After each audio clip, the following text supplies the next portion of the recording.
objeto desse processo são 3 decretos de abertura de crédito suplementar e atrasos nas operações de crédito do Plano Safra.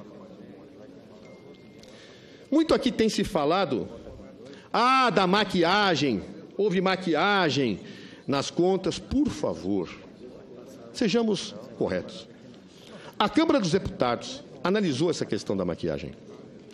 E o parecer do então deputado Joair Arantes arquivou essa denúncia. Por quê? Porque disse que não era da alçada da Presidente da República. Vejam, me permitam ler como testemunho da verdade. Relatório Joair Arantes. A omissão de passivos da dívida líquida no setor público é matéria estranha à esfera de atuação da Presidente da República, restringindo-se às competências do Bacen. Deputado Joair Arantes. Pessoa próxima de Eduardo Cunha. Cotejados esses fatos e considerações, a análise quanto a indício de autoria sobre o ponto específico da omissão de passivos aponta para a inviabilidade de eventual processo de responsabilidade da Presidente da República. E aí conclui.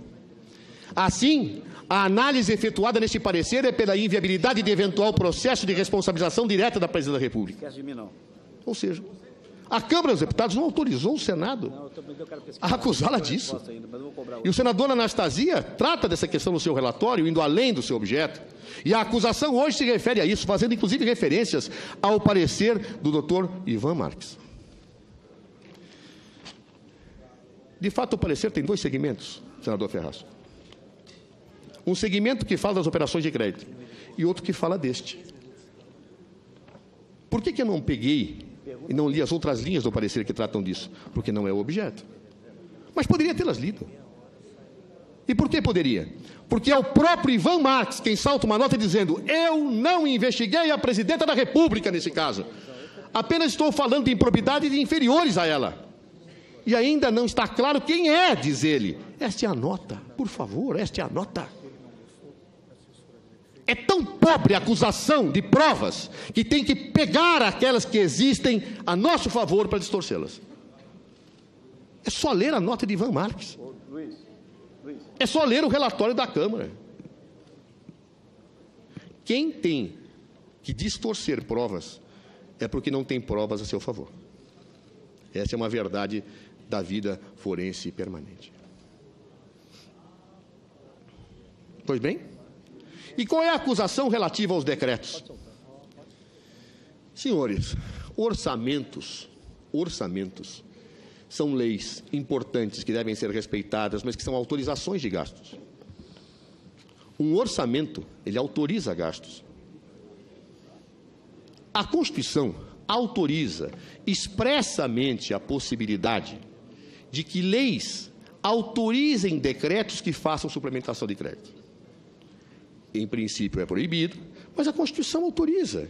Me permitam ler o artigo 167, inciso 5º da Constituição. A abertura de crédito suplementar ou especial, sem prévia autorização legislativa e sem indicação dos recursos correspondentes, é proibida. Sem prévia autorização legislativa. É por isso que a lei orçamentária, a cada ano, normalmente no artigo 4º, autoriza a abertura de créditos excepcionalmente em certos casos. E o que prevê o artigo 4º? Que é perfeitamente possível que sejam baixados esses decretos se houver a compatibilização com a meta fiscal. Note-se, não limite. Há uma diferença entre compatibilizar e limite. Limite é aquilo que eu não posso ultrapassar. Compatibilizar é aquilo que admite compatibilização. E assim, então, sempre se entendeu, desde o início da Lei de Responsabilidade Fiscal, no ano 2000, se entende que os decretos podem ser baixados se eu fizer a compatibilização com a meta. De que forma? Através dos decretos de contingenciamento, que estão previstos onde? No artigo 9º da Lei de Responsabilidade Fiscal. Por quê? Porque como o contingenciamento ele limita o gasto, a autorização de acréscimo do gasto não tem efeito fiscal. E a meta fiscal é o quê? Fiscal. É simples. Exatamente para viabilizar tudo isto, foi feito um procedimento técnico adotado há mais de uma década, adotado por pareceres técnicos que examinam se há compatibilidade ou não. E isto chega como um despacho burocrático para a senhora Presidente da República, com os pareceres dizendo, olha, esse decreto não afeta a meta. Está provado nos autos. A própria perícia, e disse a nobre acusação, olha, não, a perícia foi a nosso favor. Mas veja, basta uma resposta para acabar com o crime, essa era uma delas. A perícia diz claramente, a presidenta não foi avisada de que efetivamente havia uma ofensa à meta, ao contrário, ela foi avisada de que não feriria, bem acabou o dolo. Mas aí, senhores e senhoras, havia um problema. Subitamente se constrói uma tese. Onde? No Tribunal de Contas da União. Por quem? Pelo procurador aqui tido como suspeito pelo presidente do Supremo Tribunal Federal. Suspeito por quê? Porque era um militante. Porque atuava nas redes sociais chamando atos contra Dilma Rousseff. Esse era o homem isento, o jurista, que criou a tese. Criou a tese, perdão, não sozinho, mas com um auditor. Um auditor que aqui veio e confessa, eu ajudei o doutor Júlio Marcelo a fazer a representação, até nenhum problema. Só que depois, contra as regras do Tribunal de Contas da União, esta representação foi mandada para quem? Para ele, para o auditor. Vejam, senhores, um auditor e um membro do Ministério Público. O auditor ajuda a fazer a representação. O doutor Júlio Marcelo, o militante político, o suspeito, fala com o relator. E para quem vai a representação? Para o mesmo auditor, fora das regras do Tribunal de Contas da União. Como é que chama isso? E depois é a defesa que faz ardis. Como é que chama isso? Constrói-se, então, a tese. Mas o que é mais impressionante e impactante, senhores senadores, é que a tese vem sendo construída ao longo do tempo. O doutor Júlio Marcelo, que disse que basta ler a lei, que fica evidente, ele muda de opinião. Primeiro ele diz que o excesso de arrecadação poderia ser utilizado como fonte. Se a presidência não tivesse utilizado só o excesso de arrecadação, não tinha problema. Porque era só o superávit primário que era problema. O superávit. Claro? Muito bem, superávit financeiro. Muito bem. Passa 3 meses e Júlio Marcelo já disse que o excesso de arrecadação não pode mais. Se Dilma Rousseff tivesse lido o parecer de Júlio Marcelo, logo no dia seguinte, em que ele tinha dito, poderia ter baixado um decreto com base no superávit financeiro e seria condenado depois por Júlio Marcelo. Vejam como é tranquila essa tese. E depois se evolui. E Júlio Marcelo já muda de novo a opinião, vindo construir a ideia adotada no relatório da senadora Anastasia, da meta orçamentária. Meta orçamentária. Não basta apenas e tão somente não gastar. É necessário que formalmente o orçamento esteja adequado no momento. Isto é impossível. Todos os especialistas em ciência da finança dizem que é impossível. Por que é impossível? Porque a própria Constituição manda incluir créditos que não estão no orçamento, no artigo 167, parágrafo 2º, os créditos feitos no último quadrimestre. Então, como pode-se ter a ideia de que um orçamento nasça incompatível com a meta? Que meta orçamentária é esta? Em que o orçamento nasce já incompatível com a meta e os restos a pagar, que não estão no orçamento, entram onde? É evidente que essa tese não tem pé nem cabeça, com todas as vênias de quem pensa o contrário. Mas tinha que se criar isto, porque a perícia demonstrou que todos os decretos somados não gastaram um níquel sequer. Tinha que se criar, tinha que se condenar. O pretexto, quando está errado na origem, vai se transfigurando para justificar mais tarde, de qualquer forma, a condenação que se deseja. Muito bem. Então é meramente formal? É.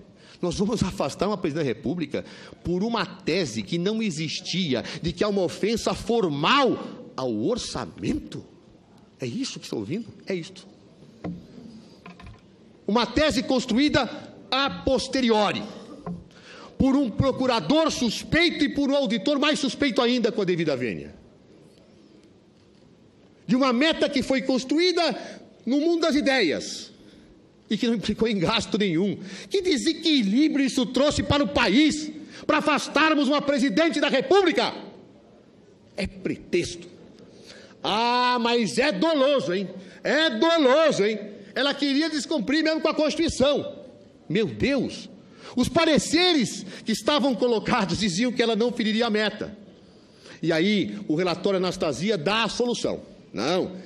Querem ver como é o dolo? 5 dias antes dela baixar o decreto, ela mandou o projeto de lei que reduzia as metas.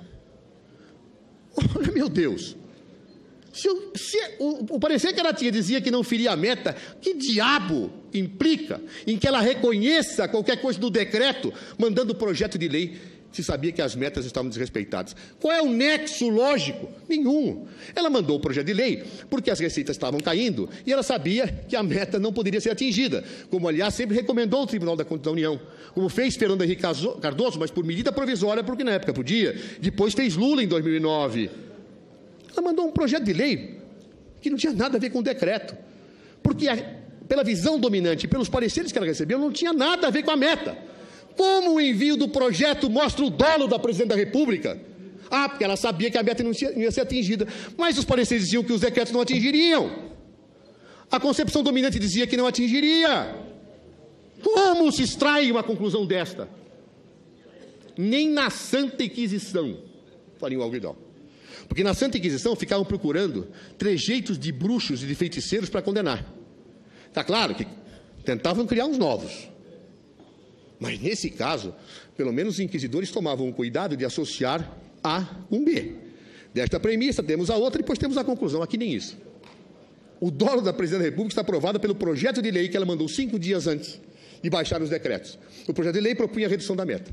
E o parecer que ela recebia dizia que o decreto não afetava a meta. Onde é que está o dolo? É um absurdo, senhores. É um verdadeiro absurdo. Diria mais que um absurdo. É um escândalo.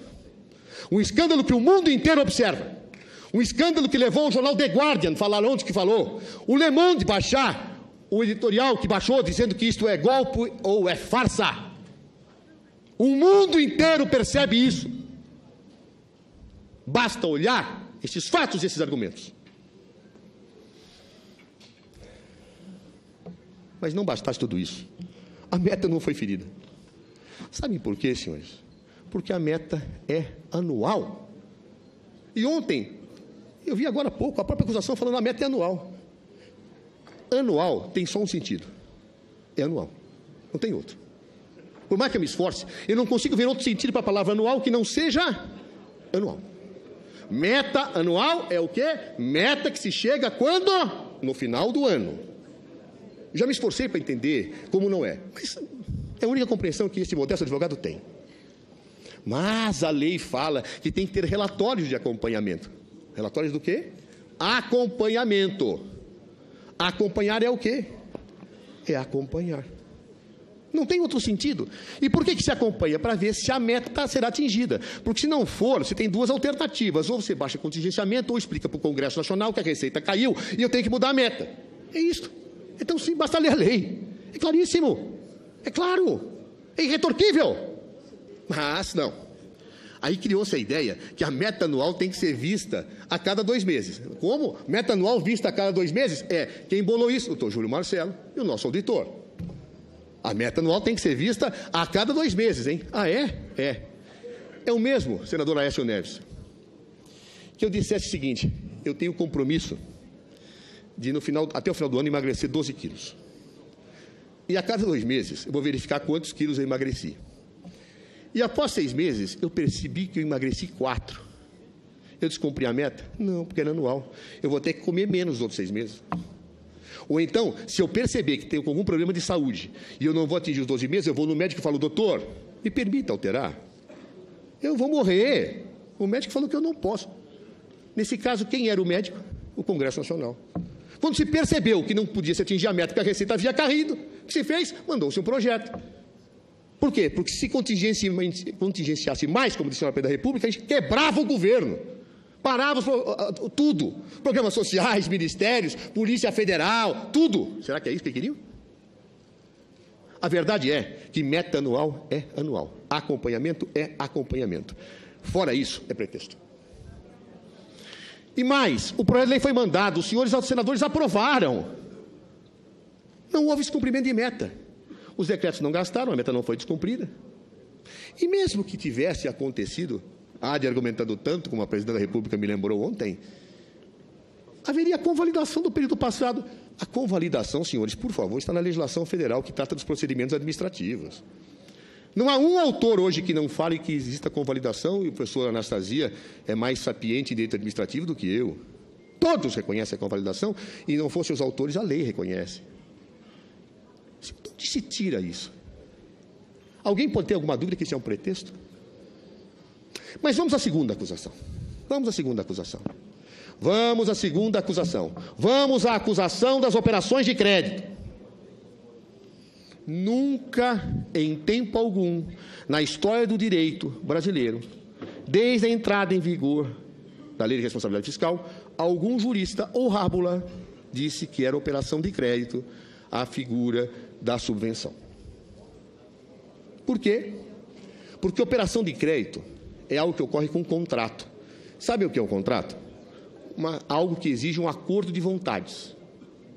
Se tem alguma dúvida de definição, vão à Lei 8666, que no artigo 2º, parágrafo único, define o que é contrato. Contrato é qualquer vínculo que decorra de acordo de vontades, independentemente da denominação utilizada, é o que diz a lei. Muito bem. E aí, tem razão a acusação. Um acordo de vontades pode ter instrumento ou não ter instrumento. Pode ser verbal ou não ser verbal, mas é acordo de vontades. É isso que se diz que não tem. Não é que não tem contrato, é que não tem acordo de vontades nenhum no Plano Safra. Porque a lei que disciplina o Plano Safra é a lei que diz como funciona. E mais, mesmo que eu entendesse que houvesse um contrato lá extraído da lei entre o Banco do Brasil e a União, o atraso no pagamento não vira contrato. Você já viu o atraso de pagamento virar novo contrato? Eu nunca vi. Eu atraso um pagamento, virou um novo contrato. É o mesmo contrato atrasado. Se o empregador atrasa o pagamento com o empregado, isso não é um novo contrato, é o atraso do primeiro. Que é o que aconteceu. É um atraso.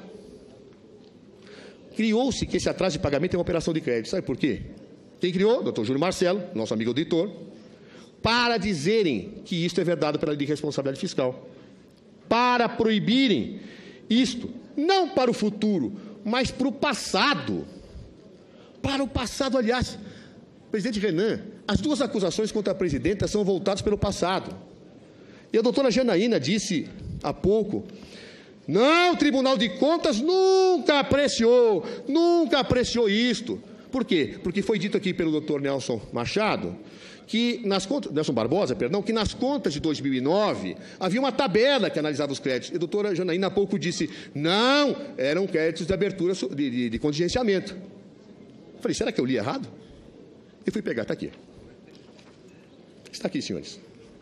Aquilo que a acusação acaba de dizer, que era uma tabela de decretos suplementares. Está aqui. Permitam ler. Abertura de créditos adicionais. 2008 e 2009. Créditos adicionais. É a defesa que mente?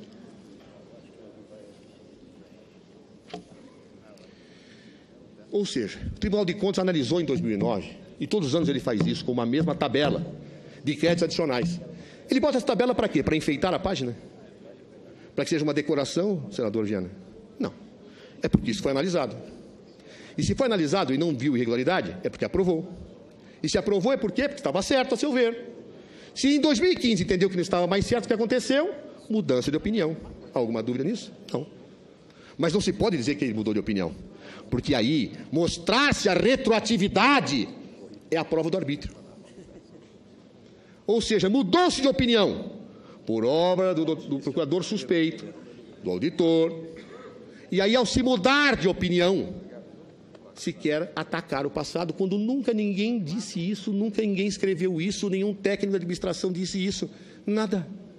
Essas coisas estão bem aí, esses exames aí? É impressionante, senhores. E mais, disse que a presidente da República é culpada. Qual é o ato da presidente da República? A acusação, senador Ferraz, joga duplo. Não existe isso na história do direito, jogar duplo em direito penal ou em crimes de responsabilidade, não existe. Porque se afirma que o acusador tem que ter certeza do que fala. Ele não pode dizer, se não é isso, é aquilo. Mas aqui se diz. Na denúncia se fala, olha, é ato comissivo, ou seja, é um ato. Por quê? Porque a presidente se reunia com o Arno Agostinho. E hoje o acusador disse, não, reunia com o outro também. Mas, meu Deus, alguém pegou ata dessa reunião dizendo que se discutia o Plano Safra? Alguém provou isso nos autos? Não. Se deduz que de reuniões da Presidente da República com o senhor Arno Augustin, que não estava nem mais em 2014 no governo, e depois com o doutor Sentive, que ninguém sabe dizer exatamente o que foi tratado, que era nisso que ela dava as ordens. Nem na Inquisição. Na Inquisição, claro, tentavam extrair a verdade por tortura, mas pelo menos diziam que o que tinha acontecido. Aqui não, é uma reunião que ninguém sabe quando foi, do que se tratou, e dela se tira a ilação que a presidenta mandou atrasar pagamentos. Atrasar pagamentos, perfeito. Qual é o prazo? Não tem. Como? Não tem. Não tem prazo? Não, não tem prazo. Atrasou pagamento, é culpado e não tem. Não tem. Mas qual é o prazo? Esse era um problema que se tinha. E aí, doutora Anastasia, meu querido amigo, fez a grande criação da história do direito mais recente. E por isso eu tomei a liberdade de chamar de prazo anastasiano, porque, repito, sempre que se faz uma criação, o nome do criador tem que ficar estampado, efetivamente, naquilo que se cria, como o canto gregoriano, o canto ambrosiano, o prazo anastasiano. Nunca foi discutido antes, não existia para as partes, ninguém falava, ninguém dizia absolutamente nada, mas o senador Anastasia, tomado pela paixão partidária, fala, eu tenho que criar um prazo, porque senão como é que eu digo que tem atraso? Como é que eu falo que tem atraso se não tem prazo? Aí ele cria. Pega o Código Civil, que, como diz o professor Lodi, não se aplica ao caso. Pega um decreto da presidente que ela baixou depois da decisão do Tribunal de Contas, mandando ordenar e fala, sabe este prazo? Este é o prazo. Então, era este o prazo que eu tenho que calcular retroativamente quando deviam ter pago. Eu nunca vi, olha, a minha dissertação de mestrado é a retroatividade da lei. Nunca imaginei que eu ia ver tanta retroatividade na minha vida como eu vejo nesse processo. Eu nunca vi. É retroatividade do prazo, retroatividade da decisão do Tribunal de Contas, tudo para o passado. Tudo para o passado. Isso não existe. Com a devida vênia, senador Anastasia, criar um prazo para aplicar para trás. Se é um contrato, e não é, mas se é, as partes estipulam o prazo. Não alguém cria a posteriori para aplicar. E aí o senador Anastasia se viu numa dificuldade terrível, porque mesmo dentro do prazo dele, o atraso da Presidente da República em 2015 era 4 meses. 4 meses! Derrubar uma Presidente da República por 4 meses de atraso. Aí, brilhante como é, o senador Anastasia teve que criar mais uma saída. E introduziu uma nova acusação, que não estava no documento recebido pela Câmara, dizendo que a Presidenta da República, no dia 1º de janeiro de 2015, tinha que ter pago tudo que estava em aberto desde 2008. Desde aquilo que não era governo dela. Dia 1º de janeiro. Nota da posse. Era assim, assinar a posse e assinar o ato de pagamento. Porque se não fez, cometeu o crime de responsabilidade. Os presidentes anteriores não cometeram, né? Ninguém cometeu. Ah, mas devia ter percebido. Devia? Por que o Congresso Nacional não denunciou isto? Será que todos os parlamentares dormiram? Será que todos os deputados dormiram, os senadores dormiram, o Tribunal de Contas dormiu? Um sono esplêndido. Por quê? Porque a tese não existia. A tese foi criada pelo Dr. Júlio Marcelo e pelo nobre auditor que aqui esteve, que o ajudou a fazer. Encantou os conselheiros do Tribunal de Contas, encantou a todos, e pune-se retroativamente uma senhora Presidente da República pelo encantamento de uma nova tese. Encantamento ou arbítrio? Encantamento ou pretexto? Encantamento por uma nova tese ou clara tentativa de afastar com ruptura institucional e constitucional uma Presidente da República legitimamente eleita? Estou batendo demais aqui, está caindo tudo. Obrigado, senhor. Obrigado, Jorge. Ora, senhores e senhoras senadores, como não tem ato da Presidente, criou-se uma nova alternativa. O duplo. Ah, ela se omitiu. Ela se omitiu. O Presidente da República se omitiu. Mas se omitiu quando se ela não tinha o dever de gestão? Se omitiu porque ela tem que governar. E ela governa, a Constituição diz que ela governa, ela dirige a administração, então tudo que acontece na administração é culpa dela. Não existe isso no mundo do direito, senhores senadores e senhoras senadoras. E eu trago à colação um grande jurista, um dos melhores penalistas brasileiros, professor Miguel Reale Júnior, que no seu livro de Direito Penal ensina aos seus alunos, claramente, que o crime omissivo existe quando há um dever específico descumprido. Ele ensina isso. E eu quero seguir aqui suas lições. Não há possibilidade de omissão quando alguém não tem um dever específico. Não existe a responsabilidade objetiva, neste caso, posta no plano penal. É um absurdo.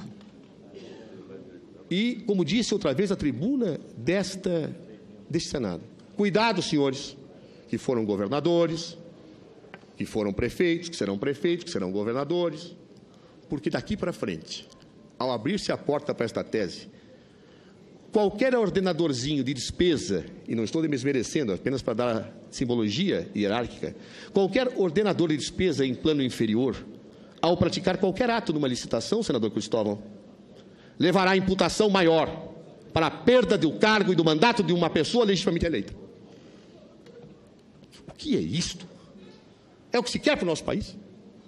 Esta é a segurança jurídica que o senador Anastasia fala numa obra que recentemente li, em que ele falava que a segurança jurídica é uma das peças estruturantes e basilares do nosso sistema? É assim que se constrói a segurança e ambiência jurídica para negócios, para a estabilidade democrática num país como o nosso? É assim? Por isso, senhores, não há ato da Presidente da República nem omissivo nem comissivo. Não há dolo, não há má-fé, porque nunca foi feito nada a respeito disso. Todas as decisões do Tribunal de Contas da União foram retroativamente aplicadas nesse caso, seja para os decretos, seja para as pedaladas. Todas as testemunhas ouvidas, todas sem exceção, não importa em que órgão trabalhavam, se trabalhavam na Secretaria de Orçamento, se trabalhavam na Casa Civil, se trabalhavam no Tesouro, se trabalhavam, disseram, nenhum desses dois casos era compreendido diferente. Isso surgiu depois. E todos disseram que se assustaram quando o Tribunal de Contas, em 2015, levantou este ponto. Nunca, eu desafiei inclusive os peritos na comissão, me digam um autor que aponte esta tese. Não apontaram? Me digam um jurista que dê esta interpretação para a lei de responsabilidade fiscal. Não souberam dizer.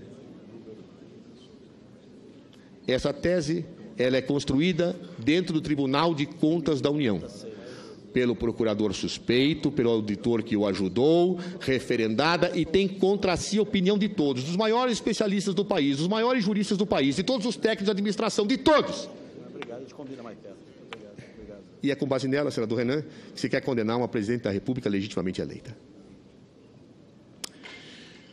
Bem, se os senhores querem, pelo menos reconheçam que há uma dupla interpretação. O procurador Júlio Marcelo se recusou muito a dizer que havia uma dupla interpretação, porque se ele dissesse isso, ele saberia que nós cairíamos no indúbio pro réu. A acusação diz, não, o indúbio pro réu não se aplica a interpretações, se aplica a fatos. De fato, há autores que dizem isso, não vamos negar, há autores que dizem isso. Mas se não querem aplicar o indúbio pro réu para a interpretação, interpretem em relação aos fatos. Onde está o dolo da Presidente da República? As pessoas não têm dúvida que ela agiu dolosamente diante de tudo isso que foi exposto? Indúbio pro réu.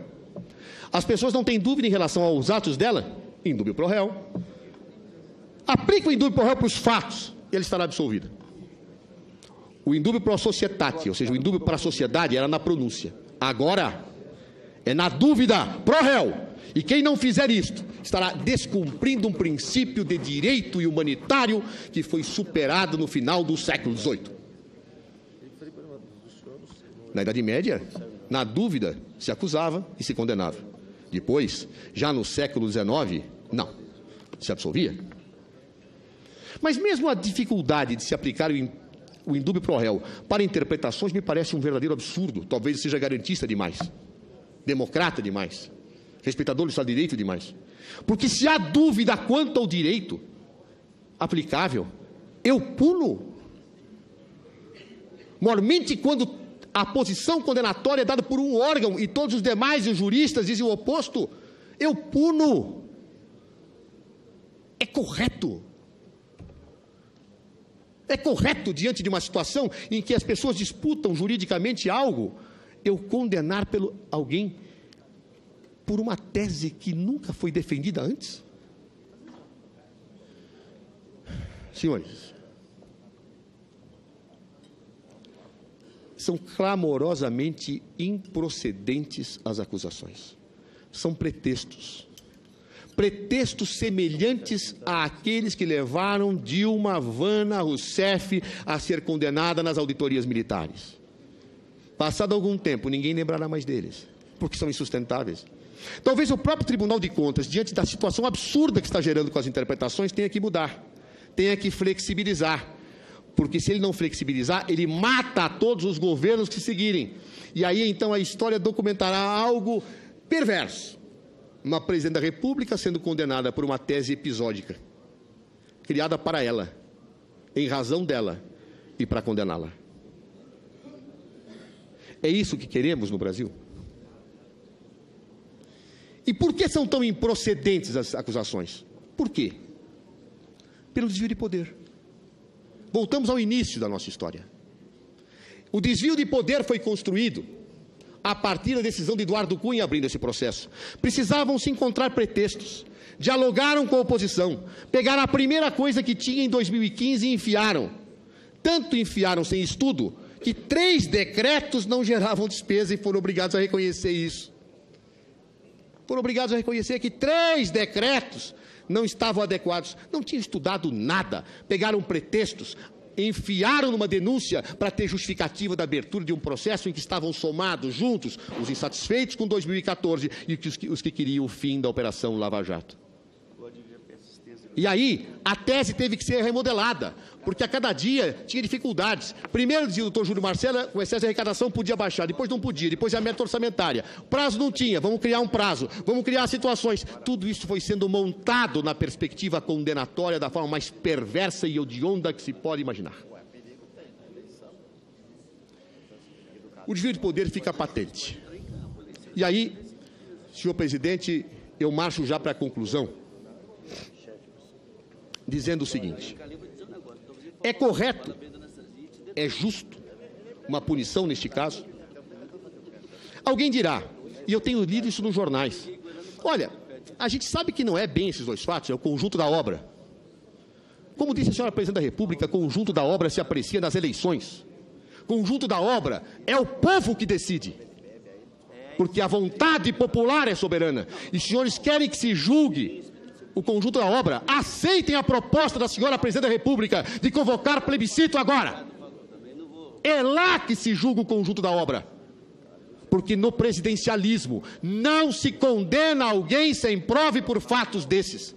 No presidencialismo não se condena alguém sem crime de responsabilidade, sem ato grave, sem ilícito, sem dolo, com perspectivas retroativas. Não se faz isso. E alguém poderá me dizer, não, no fundo, veja, é só a perda do mandato, eu não estou atingindo Dilma. Não. É uma pena de morte política. É uma execração que se faz a uma pessoa digna. Poderão os senhores dormir com as suas consciências tranquilas daqui para frente, se apertarem o botão? Sim, condene. Sugere que não. Já houve um autor que disse que a pior tortura que um ser humano tem é condenar um inocente, se essa pessoa tem dignidade. Porque ao fazê-lo, aquilo acompanhará pelo resto das suas vidas. E quando olharem no espelho, saberão que puniram uma inocente por pretextos, por questões absolutamente não fundamentadas. Concluo, até mesmo antes do prazo, senhor presidente, dando um testemunho aos senhores. Uma das coisas que mais me emocionou ao longo do período em que fui ministro de Estado da Justiça e fui aquele que mais tempo ficou na democracia exercendo este cargo, foram mais de 5 anos, perdi por uma semana para o ministro que na época da ditadura havia ficado mais que eu. Mas uma coisa que mais me emocionava, senhor presidente, era dar cumprimento à lei da anistia. Pela lei da anistia, senador Renan, e o Vossa Excelência, que foi ministro da Justiça, sabe disso. Quando se faz um julgamento dizendo que alguém foi injustiçado pelo Estado brasileiro e é anistiado, o ministro da Justiça, perante seus familiares, pede desculpa em nome do povo brasileiro por aquilo que aquela pessoa sofreu. Isso me deixava muito tocado, especialmente porque eu não peguei os tempos duros da ditadura por uma questão de idade, peguei o seu final, mas vi pessoas sendo presas, violentadas, injustiçadas. E o que mais me doía é quando eu tinha que pedir desculpas e a pessoa já tinha morrido. Quando eu tinha que fazer uma homenagem pós-mortem. E eu via a injustiça pesando no ombro de filhos e netos, em que eu pedia desculpas para um efeito moral. Mas a vida da pessoa já tinha sido. Mas a vida da pessoa já tinha se perdido. Peço a Deus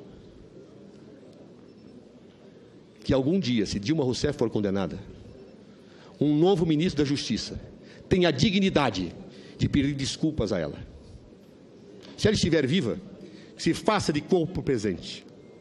Se estiver morta, a sua filha e a seus netos. Que se peça desculpas a Dilma Rousseff, se ela vier a ser condenada. Que a história faça justiça com ela. Que a história absolva Dilma Rousseff se Vossas Excelências quiserem condená-la. Mas se Vossas Excelências quiserem fazer justiça, para evitar que no futuro alguém tenha que pedir desculpas, como eu pedi àqueles que sofreram violência do Estado, julguem pela justiça. Julguem pelo Estado de Direito. Julguem pela democracia. Não aceitem que o nosso país sofra um golpe parlamentar e uma pessoa honesta, correta, íntegra, tenha a pena de morte política, para que no futuro alguém tenha que dizer: me desculpe, Dilma Rousseff, pelo que a ditadura te fez e pelo que a nossa democracia também te fez. Votem, por favor, pela justiça e pela democracia. Eu não tenho mais nada a dizer. Os autos falam por mim. Muito obrigado. Está encerrado.